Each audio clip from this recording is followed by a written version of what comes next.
நண்பர்கள் அனைவருக்கும் வணக்கம். நாம் இப்போ இந்த வீடியோவில் எதை பற்றி பார்க்க போகிறோன்னா, என்னுடைய டிஎன்பிஎஸ்சி ஸ்டோரி பற்றி தான் பார்க்க போகிறோம். நான் எங்கேருந்து டிஎன்பிஎஸ்சியை ஸ்டார்ட் பண்ணேன், இப்போ எப்படி டிஎன்பிஎஸ்சி குரூப் 4 கிளியர் பண்ணேன் அப்படின்றத பற்றி தான் உங்ககிட்ட ஷேர் பண்ண போகிறேன். ஓகே ஃப்ரெண்ட்ஸ், வாங்க வீடியோக்குள்ளே போகலாம்.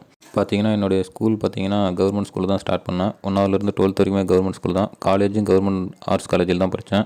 அதனால் கவர்மெண்ட் ஸ்கூலில் படித்து அரசு அதிகாரி ஆக முடியுமா அப்படின்னு நினைக்கிறவங்களுக்கு கன்ஃபார்மாக இது ஒரு மோட்டிவேஷனாக இருக்குன்னு நினைக்கிறேன். ஏன்னா நான் 1ஆவதுலேருந்தே காலேஜ் வரைக்குமே கவர்மெண்ட் ஸ்கூலு தான். தமிழ் மீடியம் தான் இத்தனைக்கும்.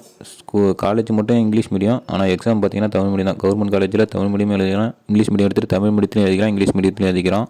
அப்படி ஒரு காலேஜில் தான் படித்தேன்.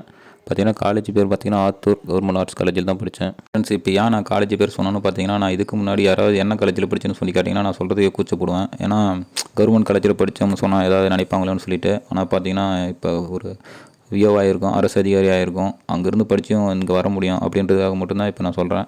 சப்போஸ் நீங்கள் யாராவது அந்த காலேஜில் படிச்சிருந்து இந்த வீடியோ பார்த்தீங்கன்னா ஃப்ரெண்ட்ஸ் அப்படியே லைக் பண்ணிவிட்டு கமெண்ட் பண்ணி விடுங்க. நானும் அந்த காலேஜ் தான் சொல்லிவிட்டு நீங்களும் ஒரு அரசு அதிகாரியாக ஒரு நாள் கண்டிப்பாக வருவீங்க. என்னுடைய ஃபஸ்ட்டு டிஎன்பிஎஸ்சி எக்ஸாம் எப்போ ஸ்டார்ட் ஆனது பார்த்தீங்கன்னா, நான் காலேஜ் செகண்ட் இயர் படிக்கும்போதே ஸ்டார்ட் பண்ணிட்டேன். அப்போ பார்த்தீங்கன்னா அப்போ தான் எனக்கு 18 வயசு ஆனது. அப்போ ஒரு குரூப் 4 அனௌன்ஸ் பண்ணாங்க. நான் அப்போ செகண்ட் இயர் படிச்சிருந்தேன். செகண்ட் இயர் எண்டில் வந்து அப்ளை பண்ணேன். எக்ஸாம் பார்த்தீங்கன்னா நான் தேர்ட் இயர் ஸ்டார்ட் பண்ணும்போது வந்தது. அப்போ தான் ஃபஸ்ட் எக்ஸாம் எழுதினேன். எல்லோரும் கவர்மெண்ட் எக்ஸாம் எழுதுறாங்க, நம்மளும் எழுதுவோம் அப்படின்னு சொல்லிட்டு அப்போ எழுதினேன். ஆனால் எனக்கு அப்போயே ஒரு ஸ்பார்க் என்னென்னா, போனால் ஒரு கவர்மெண்ட் வேலைக்கு அப்படின்னு ஒரு எண்ணம். இந்த எண்ணம் எனக்கு எப்படி வந்ததுன்னு பார்த்தீங்கன்னா, நான் 1ஆவதுலேருந்து காலேஜ் வரைக்குமே கவர்மெண்ட் காலேஜ் கவர்மெண்ட் ஸ்கூலு அந்த மாதிரி தான் படித்தேன். வேலைக்கு மட்டும் ஏன் தனியார் வேலைக்கு போகணும், அப்போதும் கவர்மெண்ட் வேலைக்கே போயிடலாம் அப்படின்ற ஒரு எண்ணம். இது ஒரு சின்ன சைல்டிஷான எண்ணம் தான். ஆனால் அந்த எண்ணம் தான் இப்போ ஒரு கவர்மெண்ட் அதிகாரியாக ஆக்கியிருக்கு.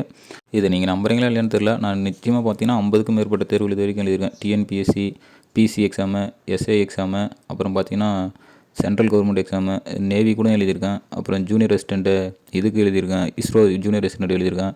கல்பாக்கம் எக்ஸாம் 2 டைம் எழுதியிருக்கேன் ஜூனியர் ரெசிடெண்ட்டு. அப்புறம் கூடங்குளம் எக்ஸாம் ஒரு டைம் எழுதியிருக்கேன். இன்னும் நிறைய எக்ஸாம், போஸ்ட் ஆஃபீஸ் எக்ஸாம் கூட ஒரு 3 டைம் அட்டன் பண்ணியிருக்கேன். டிஏன்னு ஒரு எக்ஸாம் இருக்குது, டெரிட்டரியல் ஆர்மின்னு சொல்லிட்டு, அது கூட பெங்களூரில் 2 டைம் எழுதியிருக்கேன். அதுக்கப்புறம் பார்த்தீங்கன்னா தெர்மல் எனர்ஜி எக்ஸாம், அதுக்கும் ஜூனியர் ரெசிடெண்ட்டுக்கு 2 டைம் எழுதியிருக்கேன். பிஎஸ்சி ஃபிசிக்ஸ் முடிச்சிருக்கேன் நான். அதனால் நிறையா அந்தமாரி சென்ட்ரல் கவர்மெண்ட் எக்ஸாமுக்கு தான் அதிகமாக எழுதியிருக்கேன். அதுக்கப்புறம் பார்த்தீங்கன்னா குரூப் டி ரயில்வேவில் எழுதியிருக்கேன், என்டிபிசியும் எழுதியிருக்கேன். இந்த எக்ஸாம்லாம் என்னால் எதுவுமே கிளியர் பண்ண முடியல. ஏன்னு கேட்டிங்கன்னா, அப்போ நான் ஓனாகவே ப்ரிப்ரேஷன் பண்ணுவேன். ஏதாவது சும்மா ஒரு மெட்டீரியல் வாங்கி கொஞ்ச நாள் படிப்பேன், அதுக்கப்புறம் விட்டுருவேன், கொஞ்ச நாள் படிப்பேன், அதுக்கப்புறம் விட்டுருவேன். எக்ஸாம் வரப்போ, நோட்டிஃபிகேஷன் வரப்போ அப்ளை பண்ணிவிட்டு கொஞ்ச நாள் படிப்பேன். அதுக்கப்புறம் திரும்பி ஹால் டிக்கெட் வரப்போ ஒரு மாதத்துக்கு முன்னாடி அப்படி தான் படிப்பேன். நிறைய எக்ஸாமுக்கு அப்ளை பண்ணுவேன். அது ஹால் டிக்கெட்டே நிறைய டைம் வராது. அப்படின்றதுனால அது ஹால் டிக்கெட் வரட்டும், பொறுமையாக படிச்சுட்ருப்போம், ஏதாவது ஒரு எக்ஸாம் வரட்டும், அப்படி எழுதிக்கலாம் அப்படின்றது தான் ஃபஸ்ட்டு ஸ்டார்டிங் ஸ்டேஜ்லாம் அப்படி தான் படிச்சுட்டு இருந்தேன்.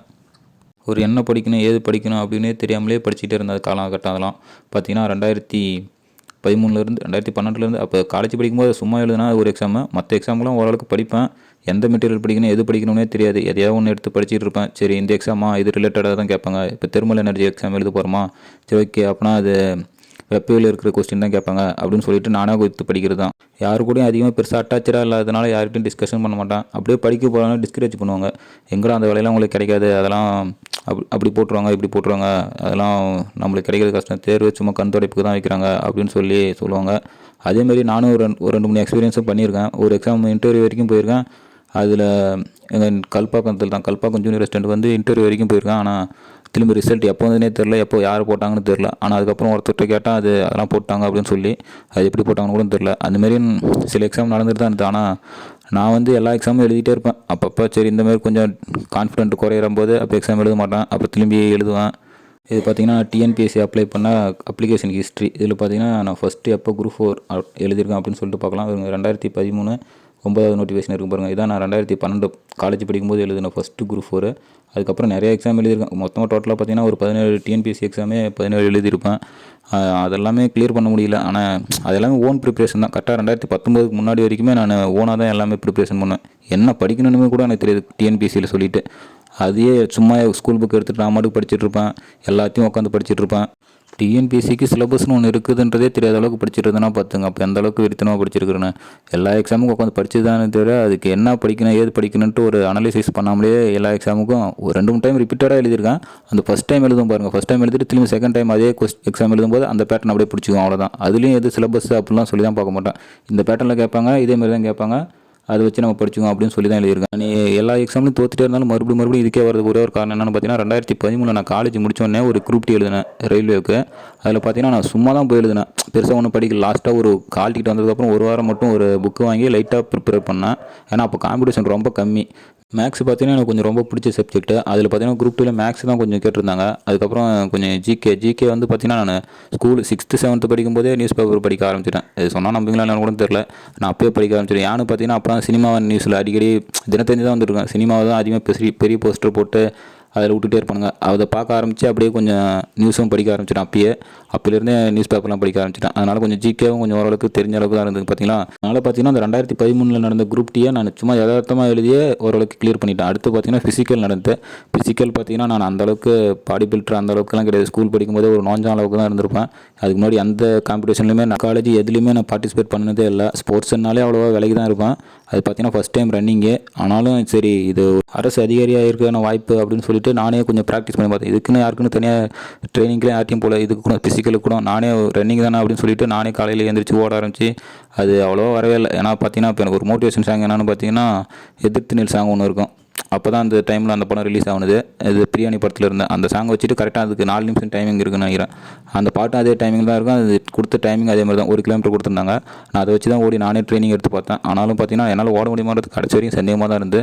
அங்கே போய் பார்த்தீங்கன்னா அந்த எல்லோரும் ஓடும்போது ஓடுவாங்களா, அந்த இதில் பிடிச்சி ஓடிட்டேன். ஓடி ஆகணும்னு சொல்லிட்டு நான் மட்டும் ஓடிட்டேன். கடைசியாக பார்த்தீங்கன்னா அதுக்கு ரிசல்ட் வரும்போது கட் ஆஃப் இல்லைன்னு சொல்லிட்டு ரிசல்ட் வரவே இல்லை. அதை பார்த்தோன்னே ரொம்ப மனசு வெக்ஸ் ஆகிடுச்சிங்க. அதுக்கப்புறம் தான் நான் சொன்னல மிச்சம் எல்லா எக்ஸாமுமே அதுக்கப்புறம் எழுதின எக்ஸாம் தான். இது வந்து ஃபஸ்ட் எக்ஸாமே ஓரளவுக்கு சக்ஸஸ்ஃபுல்லாக பக்கத்தில் போயிட்டு பார்த்துட்டு வந்துட்டேன்னா, அதனால தான் எனக்கு கடைசி வரைக்கும் அந்த எண்ணம் இருந்துகிட்டே தாங்க இருந்தது. எங்கே போனாலும் நடையில் நிறைய டைம் வெளியில் போயிருக்கேன், எக்ஸாம் எழுதக்கூடாது அப்படின்னு சொல்லி முடிவு பண்ணியிருக்கேன். ஆனால் இருந்தாலும் அந்த ஃபஸ்ட்டு ஸ்பார்க் வந்து பிடிச்சிக்கிச்சிங்க. எப்படி இருந்தாலும் போயிடும் அப்படின்ற ஒரு இதாகிட்டு மறுபடியும் எங்கே போனாலும் மறுபடியும் கவர்மெண்ட் எக்ஸாமே எழுதுகிற மாதிரி தான் வந்துருந்து. அதுக்கப்புறம் பார்த்தீங்கன்னா நான் 2005 ஒரு அரசு அலுவலகத்தில் பார்த்தீங்கன்னா டெம்பரரியாக போட்டு விட்டாங்க. டெம்பரரிக்கே சும்மா போயிட்டு இந்த எண்ணெய் மாதிரிலாம் இருக்குங்களா, ஏரி வேலை, அது அடிக்கிற வேலை, என்ட்ரி போடுற வேலைக்கு போட்டுவிட்டாங்க. அப்போ அந்த நேரத்தில் அவங்களுக்கு ஆளும் தேவைப்படுது. எனக்கு முன்னாடி இருந்த ஒரு சார் வந்து என்னை ரெக்கமெண்ட் பண்ணியிருந்தாருன்னா டெம்பரரியாக அங்கேயே ஜாயின் பண்ணியிருப்போம் ஒரு 9000 சம்பளத்தில். எனக்கும் அதே போதுன்ற மாதிரி ஆயிடுச்சு. ஏன்னா அந்த டைமில் நிறைய எக்ஸாம் எழுதி ரொம்ப தோல்வி அடைஞ்சு நானே சோர்வில் தான் இருந்தேன். சரி இதே கிடச்சிச்சுன்னா இங்கே செட்டில் ஆகிடுவோம் அப்படின்ற மாதிரி தான் ஒரு முடிவில் இருந்தேன். கடைசியில் பார்த்தா அவரும் சரியாக ரெக்கமெண்ட் பண்ணவே இல்லை. நான் நல்லா தான் வேலை பார்த்துட்டு இருந்தேன். இருந்தாலும் அவருக்கு என்ன பிடிக்கல என்னன்னு தெரில. அதுக்கப்புறம் அங்கேயே போட்டிருந்தாங்கன்னா போட்டிருப்பாங்க, அதே கவர்மெண்ட் ஆஃபீஸ்லேயே அப்படியே காலத்தை ஓட்டியிருந்தான்னு நினச்சிருந்தேன். ஆனால் அவர் வெளியில் அனுப்பிச்சுட்டார். அதுக்கப்புறம் வெளியில் வந்துட்டு என்ன பண்ணுறதுனே தெரியாமல் கொஞ்ச நாள் சுற்றிட்டு இருந்தேன். அந்த நேரத்தில் பார்த்தீங்கன்னா எங்கள் ஊர்லேருந்து போயிட்டு ஒரு இன்ஸ்டியூட்டில் சேர்ந்து படிச்சுட்டு இருந்தாங்க, சுரேஷ், தூத்துக்குடியில். அந்த இன்ஸ்டியூட்டில் படிச்சுட்டு ஒரு 4 பேர் எக்ஸாம் எழுதி கிளியர் பண்ணியிருந்தாங்க. 2 பேர் பிசி, ஒருத்தர் டிஎன்பிஎஸ்சி கிளியர் பண்ணியிருந்தார். அதுக்கப்புறம் அந்த டிஎன்பிஎஸ்சி கிளியர் பண்ணவர் வந்து அவங்க தம்பியை அங்கே தான் சேர்த்துட்டு மறுபடியும் படிக்க வைக்கணும்னு இருந்தார். சரி நம்மளும் இங்கே வெயிட்னா சும்மா தானே இருக்கோம், போய் இப்போ எப்படியும் அதுலேருந்து வேறு எங்கேயும் வேலைக்கு போகிறதுக்கு என்னன்னு தெரியல. ஏன்னா ஓடிச்சு ஒரு 5-6 வருஷம் இதுலேயே ஓடிச்சு, எந்த தொழிலும் கற்றுக்காமல் அப்படின்னு சொல்லிட்டு. இனிமேல் படித்தா அது வேலைக்கு போனால் மட்டும்தான் ஒரு வழி, இல்லாட்டா என்ன பண்ணுறதுனே தெரில. இல்லைன்னா போனால் ஏதாவது கடைக்கு தான், ஷாப் கடைக்கு தான் போகிற மாதிரி இருக்கும். சரி விடுங்க, இது ஒரு டைம் கடைசியாக பார்த்துருவோம்னு சொல்லிட்டு அவங்க போனோம். ஏன்னா பார்த்தீங்கன்னா நான் இதுக்கு முன்னாடி எல்லாம் பண்ணது, அதுக்கு முன்னாடி 2019 போய்ட்டு நான் இன்ஸ்டியூட்டில் ஜாயின் பண்ணுறேன். அதுக்கு முன்னாடி எழுதின எல்லா எக்ஸாமுக்குமே நானே ஓனாக ப்ரிப்ரேஷன் பண்ணது தான். என்ன சிலபஸ் எது அப்படின்னு தெரியாமல் நானே படித்தது தான். அந்த 50 எக்ஸாமில் சொன்னாங்களா, அதில் ஒரு 45 எக்ஸாம் பக்கமாக அது அப்படி தான் எழுதுனது. சும்மா எதுனா படிக்கிறோம் எது படிக்கிறோம்னே தெரியாமல் எழுதுனது. அதுக்கப்புறம் 2019 போய்ட்டு அங்கே ஜாயின் பண்ணிட்டேன். ஜாயின் பண்ணோடனே 2019 மேவில் தான் ஜாயின் பண்ணேன். அப்புறம் பார்த்தீங்கன்னா உடனே ஒரு குரூப் 4 வந்தது.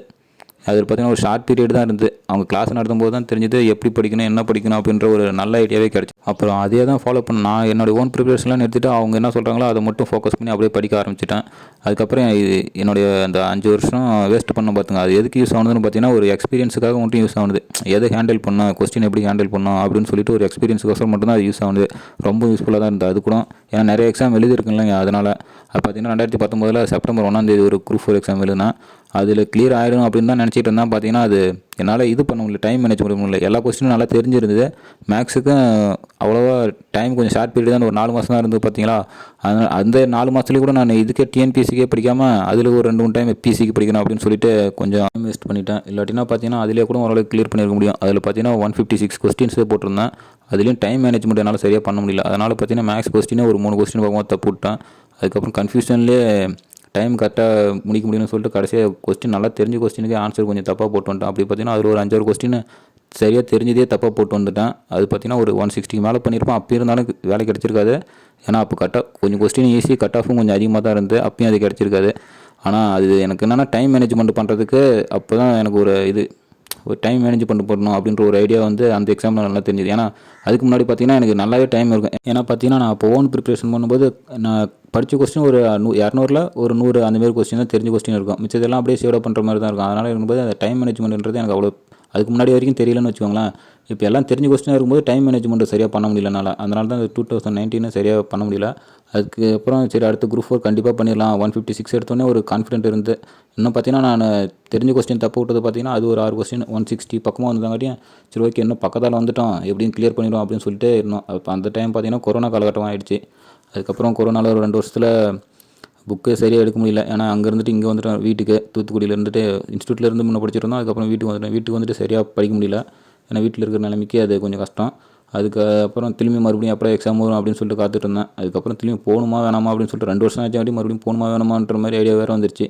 சரி அப்புறம் வேறு அதான் சொல்லிட்டேங்களே எனக்கு வேறு எதுவும் தெரியாது. இது ஒன்றை தவிர ஏன்னா நான் காலேஜ் முடிச்சதுலேருந்தே வேறு எங்கேயுமே போகலைங்க. இதை மட்டும் தான் ஃபோக்கஸ் பண்ணியிருந்தேன்னு வச்சுக்கோங்க. அப்புறம் மறுபடியும் பார்த்தீங்கன்னா 2021 டிசம்பர் வாக்கில் கிளம்பிட்டேன். சரி ஓகே அடுத்து உன்னை தமிழ் இல்லைன்னு சொல்லியிருந்தாங்க. அப்புறம் மறுபடியும் தமிழ் சேர்க்கணும்னு சொல்லியிருந்தாங்க. ஃபஸ்ட்லாம் நான் ஸ்டார்டிங்கில் ஸ்டேஜில் எழுதும்போதெல்லாம் தமிழ் இருக்குதுன்னு சொல்லிட்டு ரொம்ப வருத்தப்படுவேன். ஸோ தமிழ் தான்டா மார்க்கே கிடைக்க முடியாது அப்படின்னு சொல்லிட்டு அப்புறம் பார்த்தீங்கன்னா ஜிகேலாம் ஓரளவுக்கு நான் நியூஸ் பேப்பர் அந்த இதெல்லாம் படிச்சிருந்தனால ஈஸியாக இருக்கிற மாதிரி இருந்துன்னு வச்சுக்கோங்களேன் ஜிகேலாம் எனக்கு.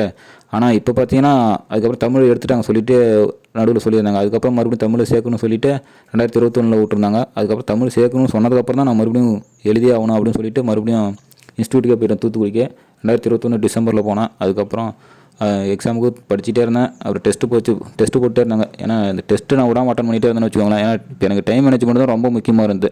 அங்கே போயிட்டு போன குரூப் 4 அப்படி தானே நடந்து டைம் மேனேஜ்மெண்ட் பண்ண முடியும்னு சொல்லிட்டு எல்லா டெஸ்ட்டும் விடாமல் பண்ணிகிட்டே இருந்தேன். அப்போ ஃபஸ்ட்டு எடுத்தோன்னே குரூப் 2 வந்தது. இப்போ பார்த்தீங்கன்னா ஒரு 30 டெஸ்ட் பேஜ் ஒர்க்கமாக அட்டன் பண்ணேன். அதுக்கப்புறம் அதில் ஓரளவுக்கு ஒரு 145 கொஸ்டின் பக்கமாக. ஏன்னா அது குரூப் 2 கொஞ்சம் கஷ்டமாக தான் இருந்துச்சு. ஜிகே பார்த்தீங்கன்னா தமிழ்லையும் கொஞ்சம் 83 பக்கமோ 87 பக்கமோ போட்டிருந்தேன். சரி ஞாபகம் இல்லை. குரூப் 2 முடிஞ்சதுக்கப்புறம் அதுக்கப்புறம் ஒரு சந்தேகம் குரூப் 4 படிக்கலாமா இல்லை குரூப் 2 மெயின்ஸுக்கு படிக்கலாமா. ஏன்னா குரூப் 4க்கு நிறைய பேர் காம்படிஷன் வருவாங்க. குரூப் 2 மெயின்ஸுக்கு 5000 வேகன்சி பல்க் வேகன்சி இதிலே கொஞ்சம் ஓரளவுக்கு ஃபோக்கஸ் பண்ணி படித்தோம்னா மெயின்ஸ் கிளியர் பண்ணோம்னா ஈஸியாக வேலை கிடைச்சிடும் அப்படின்ற மாதிரி ஒரு எண்ணம் வந்தது. அப்படின்னு நினச்சி குரூப் 2 மெயின்ஸுக்கே படிக்க ஸ்டார்ட் பண்ணிடலாம் அப்படின்ற ஒரு எண்ணம் இருந்தது. பார்த்தீங்கன்னா இப்போ குரூப் 2 மெயின்ஸுக்கு வந்து அட்மிஷன் கிளாஸுக்கு முன்னாடி ஒரு இன்ட்ரொடக்ஷன் கிளாஸ் மாதிரி ஒன்று நடத்துனாங்க. அப்போ பார்த்தீங்கன்னா செம்ம கூட்டம் வந்தது. ஆகா என்னடா குரூப் 2 இவ்வளோ கூட்டம் வந்துருச்சு, இது பண்ண முடியலனா குரூப் 4 போயிடும் இதுவும் போயிடும் என்ன பண்ணுறதுன்னு தெரில அப்படின்னு சொல்லிட்டு சரி ஆனால் இது நிறுத்திட்டு அதுக்கப்புறம் ரிசல்ட் வந்ததுக்கப்புறம் கூட பார்த்துக்கோம் மெதுவாக குரூப் 4 ஸ்டார்ட் பண்ணணும்னு சொல்லிட்டு குரூப் 4 ஸ்டார்ட் பண்ணி படிக்க ஆரம்பிச்சிட்டேன். அதுக்கப்புறம் ஏற்கனவே கொஞ்சம் 30 டெஸ்ட் பேட்ச் அதுக்கப்புறம் குரூப் 4க்கு ஒரு 30 டெஸ்ட் பேட்ச் போட்டாங்களா. அது ஓரளவுக்கு யூஸ்ஃபுல்லாக இருந்து டைம் மேனேஜ்மெண்ட் பண்ணுறதுக்கு. கொஸ்டினும் கொஞ்சம் ஓரளவுக்குலாம் படித்த கொஸ்டினாக தான் வந்துருந்து. பார்த்தீங்கன்னா நல்லாவே மார்க் எடுக்க முடிஞ்சது. 175 கொஸ்டின் போட்டிருந்தேன். இப்போ பார்த்தீங்கன்னா கவுன்சிலிங்கில் நான் விஓ டிபார்ட்மெண்ட் எடுத்திருக்கேன். அதுக்கப்புறம் குரூப் 4 முடிஞ்சதுக்கப்புறம் கூட நான் என்ன நிறுத்தலை அப்படியே வீட்டுக்கு வரவே இல்லை. அங்கே தான் இன்ஸ்டியூட்லேயே இருந்துட்டேன். ஏன்னு பார்த்தீங்கன்னா சரி ரிசல்ட் வரட்டும் இங்கே வந்தீங்கன்னா இங்கே வந்தால் மறுபடியும் அவங்கள்ட்ட வீட்டில் பதில் சொல்லிகிட்டே இருக்க முடியாது. ரொம்ப நாளாக படிச்சுட்டே இருக்கான் 10 வருஷமாக படிச்சுட்டு இருக்கேன்னா பார்த்துங்க. அப்போ எந்த அளவுக்கு அவங்கள்ட்ட வீட்டில் ப்ரெஷர் பண்ணியிருப்பாங்கன்னு சொல்லிட்டு எனக்கும் டிஎன்பிசி குரூப் 4 ரிசல்ட்டும் அக்டோபரில் அனௌன்ஸ் பண்ணுறோம் அப்படின்னு சொல்லிட்டு இருந்தனால சரி அக்டோபர் வரைக்கும் தானே அப்படின்னு சொல்லிட்டு இங்கே வெயிட் பண்ணுவோம் அப்படின்னு சொல்லிட்டு அங்கேயே இருந்துட்டேன். அந்த கேப்பில் இஓ கிரேட் 4க்கு இந்திர நிலைத்துறை எக்ஸாமுக்கு படிச்சுட்டு இருந்தேன். அது பார்த்தீங்கன்னா கரெக்டாக ஷார்ட் பீரியட் தான் படித்தேன். 30 நாள் தான் படித்தேன். உண்மையை சொல்லணும்னா நீங்கள் நம்பிங்களான்னு தெரியல. ஆனால் 30 நாள் தான் படித்தேன். அந்த எக்ஸாமும் கிளியர் பண்ணியிருக்கேன். இஓ கிரேட் 4 கிளியர் பண்ணியிருக்கேன். கிரேட் 3 வந்து கிடைக்குமான்றது கொஞ்சம் சந்தேகம் தான். இஓ எக்ஸாமும் பார்த்தீங்கன்னா செப்டம்பர்லேயே முடிஞ்சிருச்சு. செப்டம்பர் மிட்லேயே முடிஞ்சிருச்சு. 11ஆம் தேதியே முடிஞ்சிருச்சு. அதுக்கப்புறம் என்ன பண்ணுறதுன்னு பார்த்தீங்கன்னா டிஎன்பிஎஸ்சி குரூப் 2 ஏற்கனவே எழுதி வச்சுருந்தேன். சரி ஓகே அது ரிசல்ட் வருமா இல்லையா அப்படின்றது சந்தேகம் வேணாம். நம்ம இப்போயே படிக்க ஆரம்பிச்சிடும் மெயின்ஸுக்கு. சப்போஸ் இதுக்கு தேவைப்படனாலும் அடுத்த டைம் குரூப் 2 எழுதுறதுக்கு யூஸ் ஆகும் அப்படின்னு சொல்லிட்டு மெயின்ஸுக்கு அட்மிஷன் போட்டேன். அங்கேயே மறுபடியும் அது செப்டம்பர் எண்டில் தான் மெயின்ஸுக்கு அட்மிஷன் போட்டேன். ரிசல்ட்டு பார்த்தீங்கன்னா நவம்பரில் வந்தது. அதுவும் பாசிட்டிவாகவே வந்துருந்து. நான் பாஸ் பண்ணியிருந்தேன். என் நம்பரும் இருந்தது. சரி ஓகே மெயின்ஸை மொத்தமாக முடிச்சுட்டு போய்டும். மெயின்ஸ் பார்த்தீங்கன்னா பிப்ரவரியில் நடந்து சரி இருந்துட்டோம். பிப்ரவரி வரைக்கும் இருந்து மெயின்ஸை முடிச்சுட்டு போவோம். அதேமாதிரி இதுக்கும் குரூப் 4க்கும் ஓரளவுக்கு ரிசல்ட் விட்டு கவுன்சிலிங்லாம் நடந்து கரெக்டாக இங்கேருந்து போகிறப்ப வேலையோடய போயிடலாம் அப்படின்ற ஒரு எண்ணத்தில் தான் இருந்தேன். ஆனால் பார்த்தீங்கன்னா அக்டோபரில் விடணும்னு சொல்கிற ரிசல்ட்டு பார்த்தீங்கன்னா கடைசி வரைக்கும் விடவே இல்லை. இது பிப்ரவரியில் இதுவும் முடிஞ்சிருச்சு. மெயின்ஸும் முடிஞ்சிருச்சு. அதுக்கப்புறம் என்ன பண்ணுறதுன்னு தெரியல. இன்னும் ரிசல்ட் விடவே இல்லை அப்படின்னு சொல்லி யோசிச்சுருந்தேன். அப்பயும் நான் வரவே இல்லை. வீட்டுக்கே வரல. அங்கேயே இருந்துட்டேன். எப்போ ரிசல்ட் வருமோ வந்ததுக்கப்புறம் போய்க்கலாம் அப்படின்னு சொல்லிட்டு அங்கேயே இருந்துட்டேன். பார்த்தீங்கன்னா சும்மா லோக்கலில் சின்ன வேலைக்கு அப்படியே போயிட்டு இருந்தேன் பசங்க கூட. அப்போ பார்த்தீங்கன்னா மார்ச்சில் ஒரு மாதம் கழிச்சு மார்ச்சில் ரிசல்ட்டு போட்டாங்க. ரிசல்ட்டு போட்டதுக்கப்புறம் அதுக்கு சரி இன்னும் கொஞ்ச நாள் போனதுக்கப்புறமா அப்லோட் பண்ணிவிட்டு டாக்குமெண்ட்லாம் கூட அங்கேயே தான் அப்லோட் பண்ணேன். அங்கேயே தான் அது வரைக்கும் இருந்தேன். அப்லோட் பண்ணிவிட்டு அதுக்கப்புறமும் சரி மொத்தம் வந்தால் கவுன்சிலிங் கூப்பிட்றப்ப தான் போகணும் அப்படின்னு சொல்லியிருந்தேன். பார்த்தீங்கன்னா நம்ம ஆளுங்க ரொம்ப இழுத்துக்கிட்டே இருந்தாங்களே ஜவு மாதிரி. வீட்டுக்கு கிளம்பி வந்துட்டேன். அந்த கேப்பில் தான் என்ன பண்ணுறதுன்னு தெரியாமல் இந்த யூடியூப் சேனலே ஆரம்பித்தேன். அப்படி ஆரம்பிச்சது தான் இந்த யூடியூப் சேனலும். ரிசல்ட் எப்போ வரும்னு சொல்லிட்டு ஃபோன் பண்ணி கேட்டு அது ஒரு வீடியோவை மேக் பண்ணி போட ஆரம்பிச்சது தான் இந்த யூடியூப் சேனலும். அந்த கேப்பில் ஆரம்பித்தது தான். பார்த்தீங்கன்னா இதுதான் என்னுடைய ஸ்டோரி. ஒரு வெட்டி ஆஃபீஸராக வீட்டில் சுற்றி வந்தது. இப்போ நான் விஓவாக ஆகியிருக்கேன். இதுக்கு பார்த்தீங்கன்னா எனக்கு 10 வருஷம் ஆயிடுச்சு ஒரு கவர்மெண்ட் வேலைக்கு போகிறதுக்கு. ஆனால் அந்த 10 வருஷத்தில் பார்த்தீங்கன்னா இப்போ 2-3 எக்ஸாம் கிளியர் பண்ணியிருக்கேன். அநேகமாக குரூப் 2 கிளியர் ஆகிடும்னு நினைக்கிறேன். இதுதான் ஃப்ரெண்ட்ஸ் என்னுடைய டிஎன்பிஎஸ்சி சக்ஸஸ் ஸ்டோரி. பார்த்தீங்கன்னா ஒரு அரசு வேலை வாங்குறது எனக்கு 10 வருஷம் ஆகிருக்கு. பார்த்தீங்கன்னா அந்தளவுக்கு நான் அவேர்னஸ் இல்லாமல் படிச்சிருக்கேன். அந்த காலகட்டத்தில் படித்ததுனால எனக்கு அவ்வளோ நாள் ஆகிடுச்சு. ஆனால் உங்களுக்கு பார்த்தீங்கன்னா இப்போ நிறைய டெக்னாலஜி மொபைல் டெக்னாலஜி வச்சு யூஸ் பண்ணுற அளவுக்கு நிறைய இருக்குது. நிறையா மோட்டிவேஷன் வீடியோஸ் வந்துகிட்டே இருக்குது. சிலபஸை பற்றின எல்லா டீட்டெயில்ஸும் சொல்லிகிட்டே இருக்காங்க. யூடியூப் படிக்க ஆரம்பிச்சிங்கன்னா கன்ஃபார்ம் இந்த அடுத்த குரூப் 4 கிளியர் பண்ண முடியும். இப்போலேருந்தே படிக்க ஸ்டார்ட் பண்ணிங்கன்னா எனக்கு தெரிஞ்சு கன்சிஸ்டன்சியாக படிச்சிங்கன்னா இந்த 6 மாதமே போதுமானது ஃப்ரெண்ட்ஸ் இந்த குரூப் 4 கிளியர் பண்ணுறதுக்கு. எனக்கு 10 வருஷம் ஆனதுன்றது நான் ஒரு அவேர்னஸ் இல்லாத காலகட்டத்தில் படித்தேன். ஸ்டார்ட் பண்ணேன் என்னுடைய ஜேர்னியை. அதனால் கொஞ்சம் எந்த விதமான யாருக்கூடையும் மேக்ஸிமம் நான் அட்டாச்சே ஆகலை. யார்கிட்டையும் போய் டிஸ்கஷன் பண்ணல அதிகமாக. அந்தமாரி காலகட்டத்தில் படிக்க ஆரம்பிச்சதுனால எனக்கு இவ்வளோ நான் எக்ஸாமை பற்றி தெரிஞ்சுக்கிட்டு தான் முடிஞ்சே தவிர என்னால் அதில் கிளியர் பண்ணவே முடியல. இந்த காரணத்தை நீங்கள் சொல்லவே கூடாது. ஏன்னா பார்த்தீங்கன்னா இப்போ டெக்னாலஜி மொபைலில் வச்சு எல்லாமே தெரியுது. யூடியூப்லேயே எல்லா சிலபஸ் எல்லா டீட்டெயில்ஸும் என்னென்ன கேட்குறாங்க எல்லாமே தெரிஞ்சுக்க முடியுது. அப்படின்ற காலகட்டத்தில் இருந்துக்கிட்டு நீங்கள் இந்த இவ்வளோ நேரம்லாம் எடுத்துக்கவே கூடாது. நான் என்னோட அறியாமல் நான் என்ன பண்ணுறேனே தெரியாமல் படிச்சுட்டு இருந்ததுனால இவ்வளோ நாள் எடுத்துகிட்டு வந்துருச்சு. ஆனால் உங்களுக்கு அது இந்த ஒரு 6 மாதமே போதும் இந்த டிஎன்பிஎஸ்சி குரூப் 4 கிளியர் பண்ணுறது. கன்சிஸ்டன்சியாக படிங்க. டெஸ்ட் பேட்ச் அதிகமாக போட்டுகிட்டே இருங்க. ஓல்டு கொஸ்டின் பேப்பரை அதிகமாக எடுத்து பார்த்துட்டே இருங்க. ஏன்னா அப்படின்னா தான் கொஸ்டின் என்ன நீங்கள் படிச்சுட்டே இருக்கிறது முக்கியம் இல்லை. ஓல்டு கொஸ்டின் பேப்பரை அதிகமாக எடுத்து பார்த்துட்டே இருங்க. ஏன்னா நான் பார்த்தீங்கன்னா நிறைய எக்ஸாம் எழுதின ஜெர்னி வச்சு கொஸ்டின் எப்படி கேட்பாங்க அப்படின்னு சொல்லிட்டு ஒரு அனலைஸ் பண்ணேன். நீங்கள் பார்த்தீங்கன்னா உங்களுக்கு ஓல்டு கொஸ்டின் இருக்குது. அதை எடுத்து பார்த்துட்டே இருங்க. அதை பார்த்தீங்கனாலே ஓரளவுக்கு கொஸ்டின் எப்படி கேட்பாங்கன்ற ஒரு ஐடியா உங்களுக்கு கிடச்சிடும். அதனால் கொஞ்சம் அப்ரோச் பண்ணுறது கொஸ்டினுக்கு ஆன்சர் அப்ரோச் பண்ணுறது கொஞ்சம் ஈஸியாக இருக்குன்னு வச்சுக்கோங்களேன். நீங்கள் படிச்சுட்டே இருக்கிறது முக்கியம் இல்லை.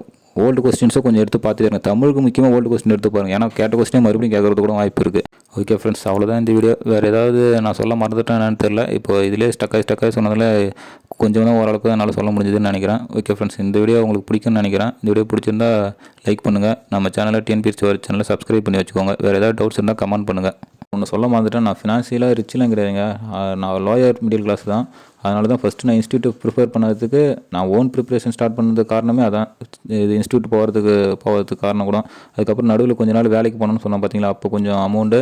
அதுக்கப்புறம் ஒரு ப்ராப்பர்ட்டி ஒன்று சேல் பண்ணிவிட்டோம். அதான் என்கிட்ட இருந்த ஒரே ப்ராப்பர்ட்டி. அதையும் சேல் பண்ணிவிட்டு அடுத்து என்ன பண்ணலாம் அப்படின்றபோது நான் இன்ஸ்டியூட்டில் போய் படிக்கலாம் அப்படின்ட்டு சொல்லிட்டு முடிவு பண்ணிட்டேன். ஏன்னா ட்ரை பண்ணிட்டோம், கடைசி வரைக்கும் நீ முடிச்சிடுவோம் அப்படின்னு சொல்லிட்டு தான் இன்ஸ்டியூட் பக்கம் வரதுக்கான அமௌண்ட்டு ரெடி ஆனது எல்லாமே. பார்த்தீங்கன்னா 4 வருஷம் சர்வே பண்ண முடிஞ்சது. அதனால தான் நான் சொல்கிறேன்னு பார்த்தீங்கன்னா ஃபினான்ஷியலாக ரொம்ப சப்போர்ட் இல்லாமல் ரொம்ப லாயராக இருக்குன்னு நினைக்கிறவங்க உங்களுக்கு கொஞ்சம் மோட்டிவேஷனாக இருக்குமே அப்படின்னு சொல்லிட்டு சொன்னேன். வேறு எதுக்காகவும் இல்லை. நீங்களும் ட்ரை பண்ணுங்கள். ட்ரை பண்ணால் கண்டிப்பாக உங்களாலையும் முடியும். ஓகே ஃப்ரெண்ட்ஸ், இதான் நான் சொல்ல வந்த விஷயம். ஓகே, தேங்க்ஸ் ஃபார் வாட்சிங்.